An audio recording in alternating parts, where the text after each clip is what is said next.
Mais à Jaleb et à Rouda, quoi. C'est dans l'envoi, et tout, tia.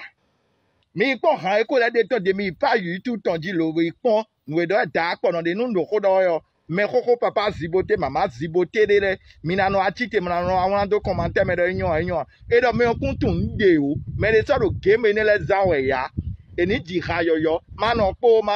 e we ko le be dimbo ko le manoko ndé mais mon ndé bojlo e ti ko nu mi kwa ou blabla si rain ne le ko ne d'accord no do mo c'est na love atun tia mais quand le maquillage nous yo anda e me no blo nous mais coucou le mo ko we e vando nous comment nous ato nous mo e fineti bolo nous kuma kholo kha do nous kuma kholo kha shapu c'est tout donc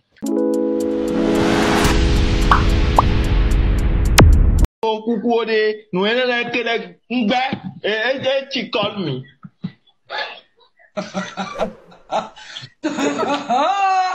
coucou ya j'étais si live, même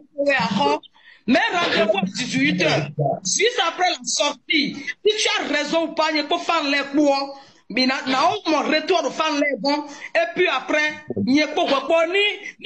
on ne peut pas aussi tourner mais en tout. Djibojan de ton au moins fanjele ndira do po mabo be ran pe de bo ira se bo me bi la mo lo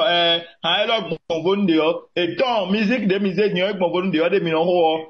gbede la mo ni ti gbede ko le écoute-moi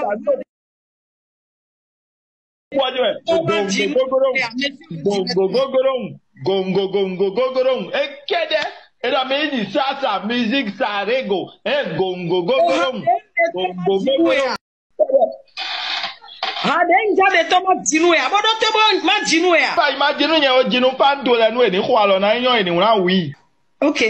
d'accord no je t'aime je t'aime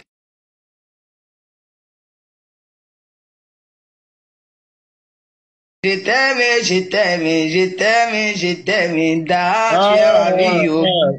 mais de la wa mais pas nous mi de mi lo di do to e da me ni di radio ranion je t'aime yo se ne le po fali le o di nu ne le po mi o se ni na nde a me di radio gogo di rani bi ogo gogo me ba me na amlo dogbe yen hui nyen se ne la radio ha te pon yen hui. Que ce soit pour rire, apprendre ou simplement passer du temps à regarder des contenus amusants, il y en a pour tous les goûts sur cette chaîne. J'espère que cette vidéo vous a plu et qu'elle vous a permis de découvrir de nouveaux contenus divertissants. Merci d'avoir regardé et à bientôt.